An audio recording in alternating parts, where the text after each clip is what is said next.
Let's get into this allegation about sexual assault, inappropriate workplace behavior, alcohol abuse, and financial mismanagement during your time as a nonprofit executive.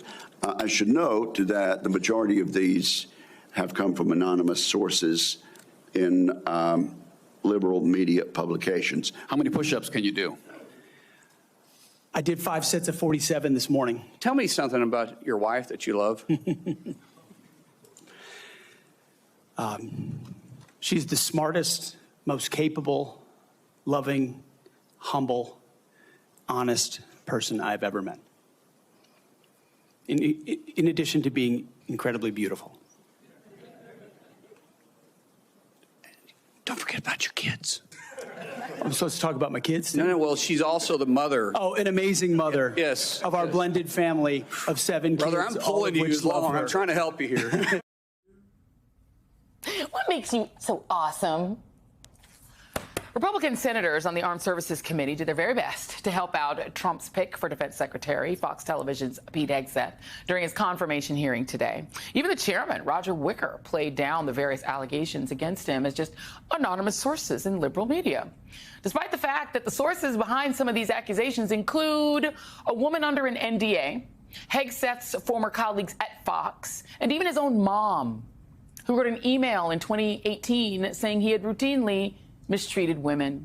Joining me now is retired Army Major General Paul Eaton, senior advisor to Vote Vets, and MSNBC political analyst, and former Senator Claire McCaskill, who once served on the Armed Services Committee. I'm going to start with you, Claire.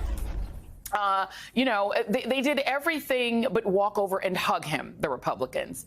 You worked with some of these people. Is it just fear of primaries? Because apparently Joni Ernst, she just got off the radio with a guy named Simon Conway in Des Moines and indicated that despite it all, she's down for him. She's going to support him. Does this surprise you? And what is going on with your former colleagues?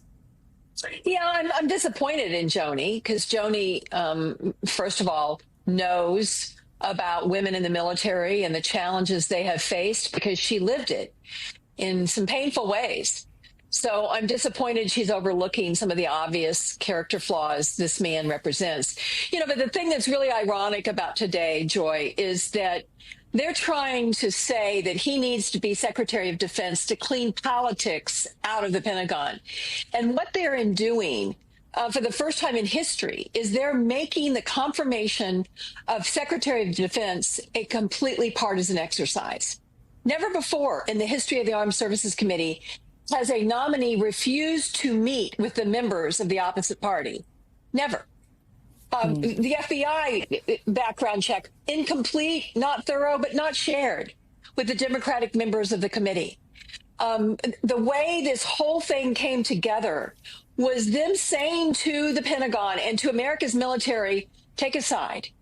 And it's so sad to me because as I served, and I think that my colleague that is going to speak in a minute, Major General is going to confirm that it's been an oasis of bipartisanship, the Armed Services Committee. It never was party line votes. I was there for the confirmation of Trump's first Secretary of Defense. He got 98 votes in the Senate. He was qualified and competent and had character. And by the way, had dust on his boots. How dare Hegseth imply that people like Lloyd Austin and Jim Mattis had not been in combat risking their lives for this country? It was quite a spectacle today.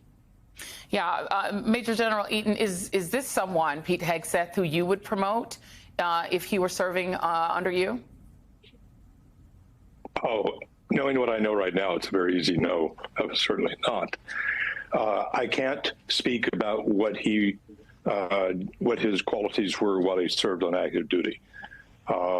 If you can get folks back there who will speak on his behalf, who served with the nominee here, that might be helpful. But knowing what I know right now, he is definitely a do not promote. Let me play for you, Major General Eaton. This is Senator Eric Schmidt of Missouri, and he explained what the Republicans' beef is with the military as it is currently constructed and why they feel they need Pete Hegseth. Take a listen. DEI is not about giving everybody opportunity. It is rooted in cultural Marxism. The idea that you pit the room, any room, with oppressor versus oppressed. It's race essentialism, and it is poison. It has no business whatsoever in our military. I think the American people have spoken loudly and clearly about this. They're tired of this. They're tired of woke ideology. Now, I don't know what race essentialism is. I guess he got it off of Twitter. But that seems to be the point, right? That they're angry about DEI, which they say lowers quality. But here is the sign that was hanging up behind Senator Schmidt as he spoke. He misspelled the word military. So he himself or his staff had problems with basic spelling. Pete Hegseth is the least qualified nominee I think we've ever seen for Secretary of Defense, but he meets the demographic characteristics for the right not to call him DEI, because it seems to me that what they're saying is the military has too many women, it has too many black people, it has too many brown people, it has too many gay people, and that the only quality people who exist who are qualified to do anything, even if they have no background, are white, straight, Christian men. That's how I read it, Major General Eaton, that they're essentially saying that they need to drive out the non-white Christian men out of the military. Would that make the military better? Joy, first, I'd like to tell you and Senator McCaskill that I'm very proud to be among you, and I applaud what you get done and what you're doing for America. Thank you. As for the whole DEI argument, when I came into the military, it was 1972. We were going through real challenges from gender integration and from racial integration. And yes, it was still being integrated, even though Harry Truman integrated the force back in the late 40s. DEI, we didn't call it that then, but we were hypersensitive to make sure that you had representatives in your unit. And I was an all-male unit back then. Infantry was all-male.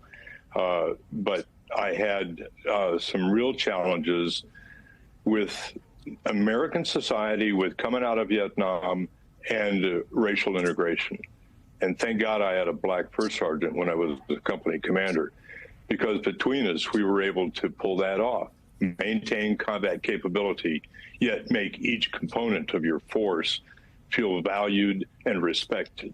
And that's all it is. That's all this DEI stuff, you know, it's woke, it's not. It's integrating our women, it's integrating all our races, it's integrating all our religions,